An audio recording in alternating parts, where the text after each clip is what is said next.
morning students, this is 12th class biology, chapter 9, strategies for enhancement in food production, and this is lecture number 2 of chapter 9. In today's lecture, we will discuss about controlled breeding experiment, under which you will study about artificial insemination and multiple ovulation embryo transfer technology. Other topics are apiculture, fishery and plant breeding. So let's start with controlled breeding experiments. First is artificial insemination. In case of artificial insemination, the semen collected from male parent is injected into the reproductive tract of the female, or you can say selected female, artificially. So here you know the meaning of insemination, means ejaculation of the semen by male into female reproductive tract. When it is done artificially, it is called artificial insemination. So here semen is collected from the male parent, from the male animal you can see, and it is artificially injected into the reproductive tract of the female animal. The semen is used immediately or is frozen and used later. So the semen collected from the male animal can be used immediately or it can be preserved by freezing. Okay, so it can be frozen and it can be used later. It can be transported to different places also. So frozen semen is a preserved semen, so it can also be transported. Success rate of crossing is low even though artificial insemination is carried out. So here in case of artificial insemination also, success rate of crossing is low. Next type of controlled breeding is multiple ovulation embryo transfer technology, that is also called MOET. So this MOET is a program for herd improvement, means for increasing the herd size, for increasing the number of cattle. Okay, it improves chances of successful production of hybrids.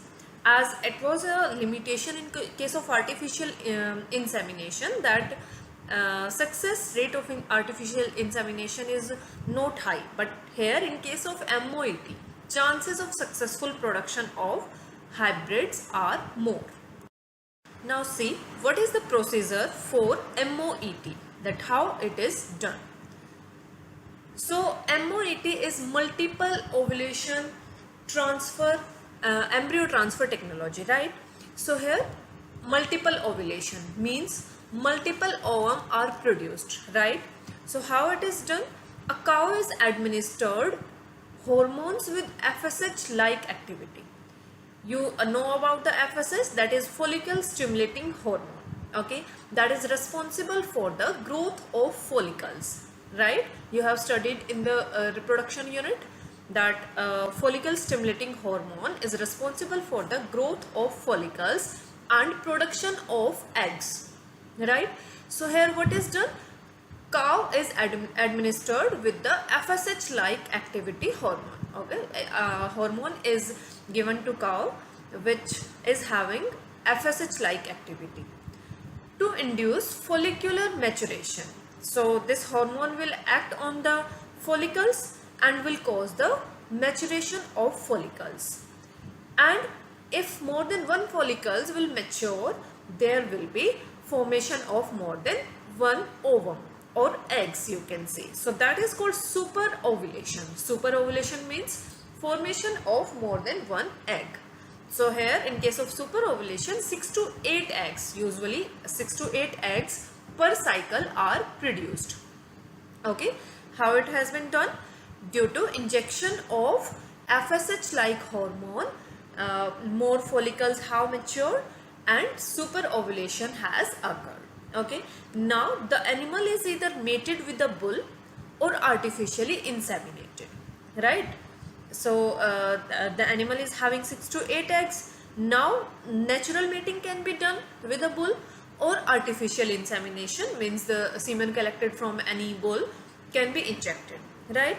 The fertilized eggs, now the eggs are fertilized within the body of that female animal. Okay, so fertilized eggs at 8 to 32 cell stage. You know about this procedure also, that fertilized eggs, or you can say zygote at the 8 to 32 cell stage can be removed from the female body and can be transferred to the body of any other female, right?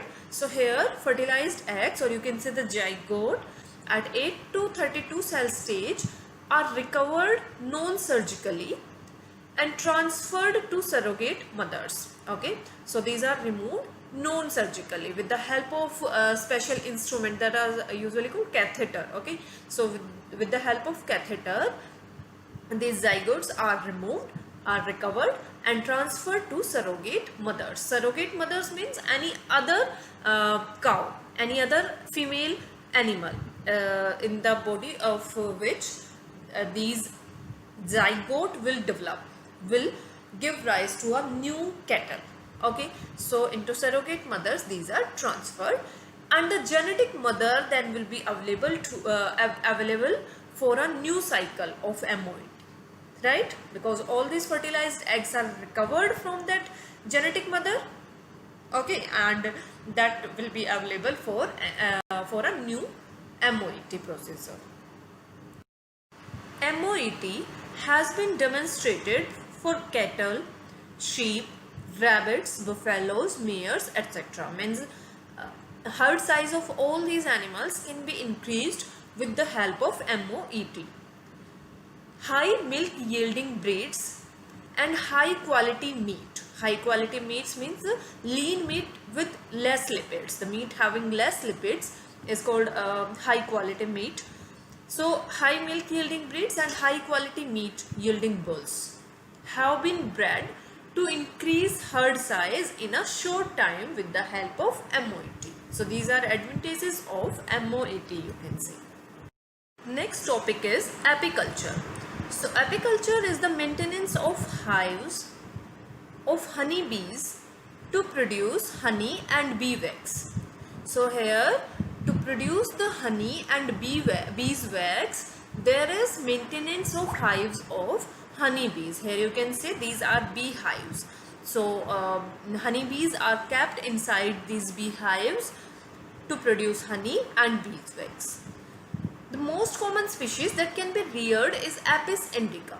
So here you can see in the diagram, this is Apis indica, worker, queen and drone. Okay, so Apis indica is the most common species of honeybees that is reared in India, or you can say that is used for apiculture in India. Honey is a food of high nutritive and medicinal value. So there are two substances obtained from apiculture, honey and beeswax. So honey is having high nutritious and medicinal value, right? Here you can see how honey is obtained from the beehives. And beeswax, that is white color substance obtained from the hives of honey bees. So that beeswax is used to produce cosmetics and polishes. Next is important points for beekeeping. So first is knowledge of nature and habits of bees. So one should have knowledge about the nature and habits of bees before apiculture. Okay. Second is selection of suitable location for keeping the beehives. So suitable location is also very necessary. Next is catching and hiving of swarms. Swarms is group of bees, that how the these bees can be caught and how the the hives are maintained. So that knowledge is also very necessary for the apiculture. Next is management of beehives during different seasons. Handling and collection of honey and bee wax. So these are the points for the apiculture, for the successful apiculture. Next is importance of beekeeping. So what is the importance of beekeeping or the apiculture? First is bees are pollinators of many crop species such as sunflower, brassica, apple and pear. So you can say there are different plants for which honey bees act as pollinators. Okay, their pollination is not possible without honeybees. So these honeybees are important as pollinators for different crop species such as sunflower, brassica, apple and pear. Keeping beehives in crop field increase pollination and improves the yield. So when the beehives are kept in the crop fields of sunflower and brassica, then there will be increase in pollination and there will be increase in yield also. Okay, crop yield will also increase. If there will be better pollination, then obviously yield will increase. Next topic is fishery. So fishery is an industry of catching, processing or selling of fish, shellfish or other aquatic animals like prawn, crab and lobster. So these are different aquatic animals which are caught, processed or sold. Okay, and all these things come under fishery. Now different fishery include different types of fish. Some are freshwater fishes and some are marine water fishes. So mainly cultivated freshwater fishes are Katla, like this is Bengal carp, Katla, another name is Bengal carp also, Rohu and Indian carp, that is also called common carp. Okay, these are freshwater fish which are usually reared. And marine water fishes like hilsa, sardines, mackerel and pomfret. Okay, all these are marine water fishes which are commonly reared. Then some other points are that what is meaning of pisciculture. So the breeding, rearing and transportation of fish by artificial means is called pisciculture. Okay, so the complete you can say the rearing, breeding and the management of all those things during the you can say during the transportation and the breeding of the fishes is comes under pisciculture. Okay, and aquaculture is the farming of fish, crustaceans, mollusks, aquatic plants, algae and other organisms. So in aquaculture, we also, along with the fishes, we also include other aquatic animals. Okay, so in pisciculture there is farming of only fishes, but in aquaculture there is farming of all the aquatic organisms, right?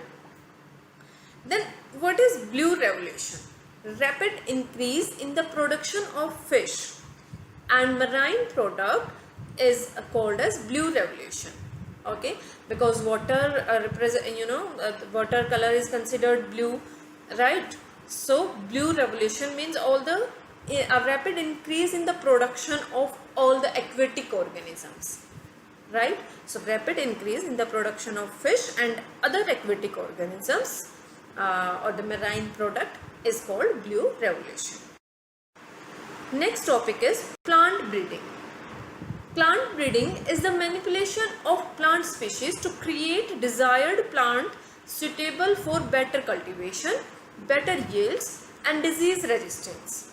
So here what is done? Manipulation of plant species. So plant species are manipulated here. These are changed here. Okay, their genotype is manipulated to create desired plant. Desired plant means having the desirable characteristics, and those are suitable for better cultivation and obviously the desirable characteristic will be better yield and also disease resistance power of the plant. Okay, so these are some desirable characteristics which can be found in plants, like yield should be better, okay, and disease resistance power should be there in the plant.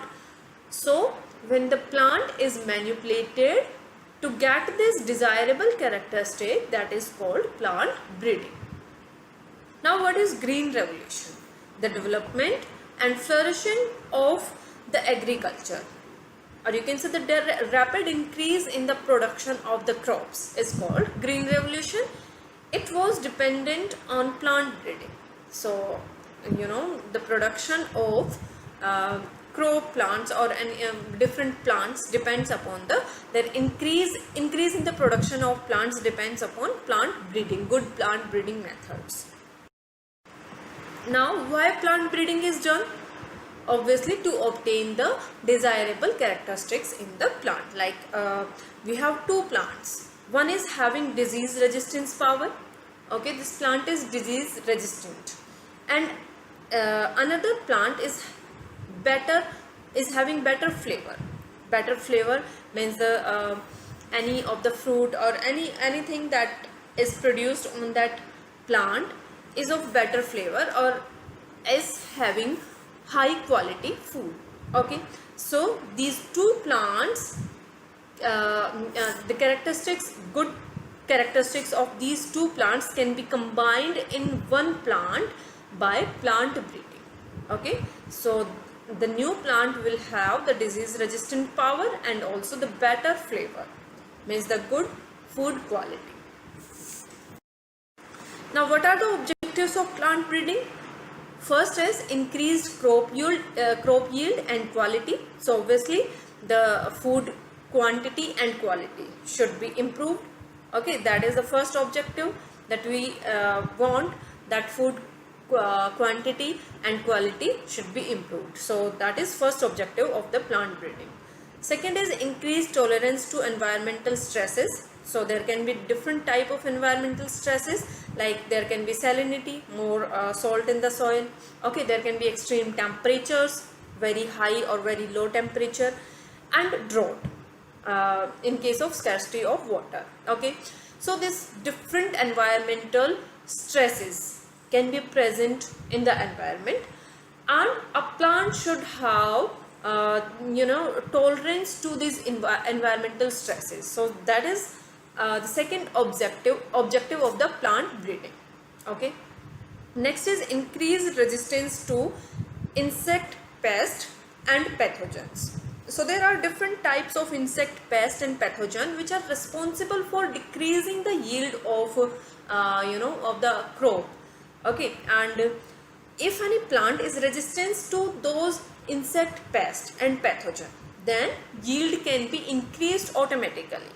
So that disease resistance power, or you can say the insect resistant and pathogen resistant power, is essential for the plant. So this is the next objective of plant breeding. Now, what are the main steps in plant breeding? So first is collection of genetic variability. We will discuss all these steps in detail. Okay, next is evaluation and selection of parents, then cross hybridization of selected parents. Fourth step is selection and testing of superior recombinants, and next is testing, release and commercialization. So let's start with the first step, that is collection of genetic variability. What is this? Collection of genetic variability. In wild relatives of many crops, wild relatives means the plants which are grown in self-maintained ecosystem without any human care. Okay, so such plants are called wild plants. So wild relatives or wild plants of you can say of many crops, pre-existing genetic variability is available. So in these wild crops, in these wild relatives of many crops, pre-existing genetic variability is available. Genetic variability means different types of genes and their different alleles are available. So collection and preservation of wild varieties, species and relatives of cultivated species is a prerequisite for effective exploitation of natural genes. So this is the first step, that what is done, as we know that genetic variability is found in these wild relatives of crops. So first of all, collection and preservation of these wild varieties is done, so that we can get the different natural genes which are present in these wild relatives of the crops, so that the exploitation or you can say use of these natural genes can be done. Okay, so first of all, collection and preservation of wild varieties, that is different species, and relatives of cultivated species, that is done. Okay, the entire collection of plants or seeds, all the alleles for all genes in a given crop is called germplasm collection. So we are saying that the wild relatives of the crops are having different types of genes and many different types of alleles, means they are having a great genetic variability. Okay, so all the different genes and all the different alleles available for a given crop, okay, that can be in the cultivated variety of the crop or in the wild variety of the crop.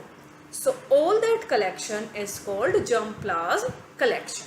So you can see the entire collection of the plants or the seeds of the plants which are having all the alleles for all genes in a given crop. That crop can be cultivated or that can be in wild areas. Okay, that can be wild relative of that crop. That is called germplasm collection. After that, second step for the plant breeding is evaluation and selection of parents. So after the germplasm collection, we will have different types of genes and their alleles. These genes can be responsible, some of these genes can be responsible for the desirable characters and some of these can be responsible for the undesirable characters. So both type of characters will be found there in the germplasm collection. Okay, so what is done next? Here the desirable characters, or you can say the plants having desirable characters are selected. Okay, and those plants will be used as parents. So we can say there will be selection of parents. Okay, so selected plants, or you can say selected parent plants, are multiplied by breeding and used for hybridization, means used for the further next step of the plant breeding. And pure lines can also be created wherever desirable and possible. Right now, this is the second step for the plant breeding, and for the next steps of the plant breeding we will discuss in next lecture. Based on today's topics, your homework is NCERT question number 4, 5 and 6. Now let's discuss the homework solution of previous lecture. NCERT question number 1 that I gave in homework is explain in brief the role of animal husbandry in human welfare. Okay, and the answer is, the first is production of meat. Meat is a valuable source of energy and dietary proteins, and you know it is obtained from the animal husbandry. From different animals we can obtain meat. Second is production of dairy products. Animal husbandry provides a wide range of dairy products such as milk, cheese, butter, ghee and curd. All these are called dairy products. Okay, and these may be further processed for other commercial products such as ice creams and cottage cheese, that is also called paneer. Okay, now next is production of fiber. Animals such as sheep and goat are primarily reared for their wool. Insects such as silkworms are highly valuable for a commercial perspective. So these are different animals from which fibers can be obtained. Next is labor. Certain animals such as horses, donkey and buffaloes are well suited for mechanical labor. Okay, and before industrialization period these were used for the labor purpose. Okay, they are cost effective and very efficient. Next is production of fertilizers. Fertilizers are quite crucial for the plant growth, and different from the animals these natural fertilizers are obtained. Next is question number 2 of NCERT, that is, your family on a dairy farm. What measures would you undertake to improve the quality and quantity of milk production? So the dairy farm management points you need to discuss here. Okay, so the answer is the quality and quantity of milk are primarily dependent on the type of breed. Okay, so first point will be that selection of good breeds of the animal. Okay, that should be kept in mind. Aside from this, the following are the few measures that an individual or a dairy farmer would take to improve the quality and quantity of milk production. So first is dairy cows or other milk producing animals have to be kept in a well ventilated housing. Okay, so housing or the place where these animals are kept, that should be well ventilated.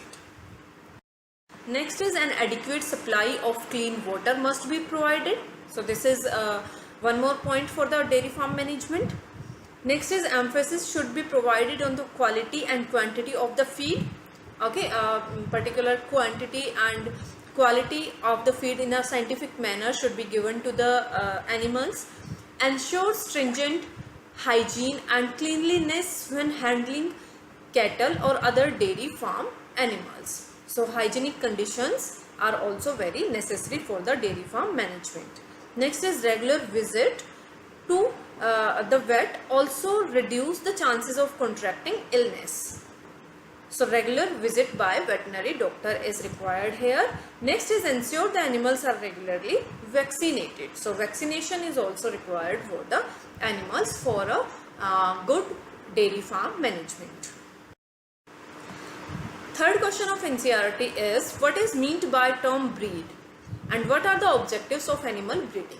So breed means a breed is defined as a group of animals that have a common descent, common ancestor, okay, and share the similar descent and share standard characteristic features such as size and appearance. The common objectives of animal breeding are, first is to increase the yield of animals. Yield of animals, it can be like dairy products like milk, okay, and other milk products. It can be fiber or it can be meat, right? Next is to increase the desirable traits and features such as cows that are selectively bred for larger quantities of meat. Okay, so the desirable traits should be increased. That desirable traits can be in case of meat yielding animal, there can be increased yield of meat. To increase disease resistance power, and next is to produce superior breeds. So these are the common objectives of animal breeding. Thank you.